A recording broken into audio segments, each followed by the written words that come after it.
Hi guys, I won't keep you long, I promise. I'm just wondering if you've got the time, could you leave Bizarre Podcast a quick review and possibly subscribe? It would really help the podcast grow, and I would appreciate it so much. Oh, and I almost forgot, you can also find us on Facebook, Twitter, and Instagram.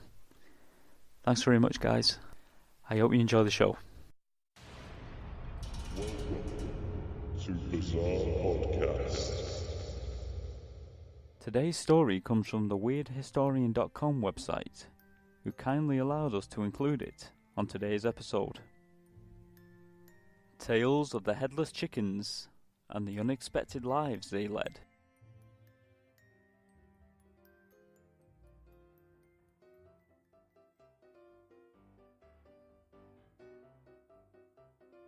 If anyone ever said you were running around like a chicken with his head cut off, they may have been referring to Mike. Mike the headless chicken lost his head in 1945 and then ran around. His owner, a farmer named Lloyd Olson in Fruita, Colorado, fetched Mike from the yard that fateful day with the intent of turning him into dinner. But when he swung that axe, the blade missed the jugular vein and left the brainstem in place. A blood clot prevented him from bleeding to death. The head was gone, but the brainstem kept him functioning, so Mike could still strut and peck for food. Rather than swing again, Olson kept the chicken alive by feeding it liquids and grains through an eyedropper. Mike soon became a national phenomenon, touring the country in sideshows and being featured in Time and Life. He lived this way for 18 months until he reportedly choked to death. Fruita, Colorado celebrates its famous fowl festival with an annual Mike the Headless Chicken Day. Events include a 5K race and a peep eating contest. This year marks the festival's 20th anniversary. It's a way to celebrate and educate Fruitians about its unique history, Tom Kazel, recreation superintendent, told Weird Historian. While Mike was an unintended headless chicken, other chickens lost their heads in planned experiments. An 1883 article describes a case of a doctor creating a headless rooster to prove it was possible. As he told a Whig reporter who saw him applying chloroform to the rooster at a hospital, "I am going to show that both politicians and roosters without heads can live in this free country." As the story describes, the physician then proved his case. The doctor went to work carefully with his fine instruments and took off the bird's head just above the ears, and cautiously gathered up the muscles, arteries and veins, and applied the chemicals to prevent the flow of blood.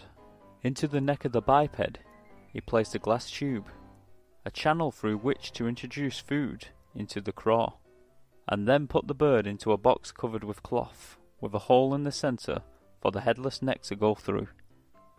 In a few hours, the doctor said this chicken will walk around with steady step, a brainless agent without sight, thought or feeling, and sure enough, it did. Shortly after, in 1906, a story similar to Mike's was reported. This one involved a rooster owned by Mr. L.P. Quivy. Quivy's story, as he told it to the papers, follows. "You see, the day before Thanksgiving I was killing 50 or more fowl for sale, and as I chopped off their heads on a block, I threw the bodies into a barrel nearby. When I had killed them all, I went to heat some water, intending to scald off the feathers. I was gone an hour or so, and perhaps I wasn't surprised when I came back to find a rooster without his head, sitting upon the edge of the barrel, bleeding a little from the wound, but not much. He was poking his headless neck out one way and the other, as if he was surprised at what had happened. And well, he might be. I was so surprised myself that I put him down on the floor in a corner, thinking that now his head was off, he could not suffer any, and it would not do any harm if I waited to see how long he would live. At night he was still alive, and I waited until next morning. When I went out in the morning, there he was, big as life, walking around the stable floor in a dazed sort of way, trying to find something to eat. He was making little pecks at the floor with the stump of his neck, as though he thought he could pick up the corn. I nearly dropped dead. The wound seemed to be healing. It had stopped bleeding, and I could see that the brain, top of the skull, and all the head fixings were gone. I cut clean off, right where the head joins the neck, with perhaps the little mite of the back of the skull left.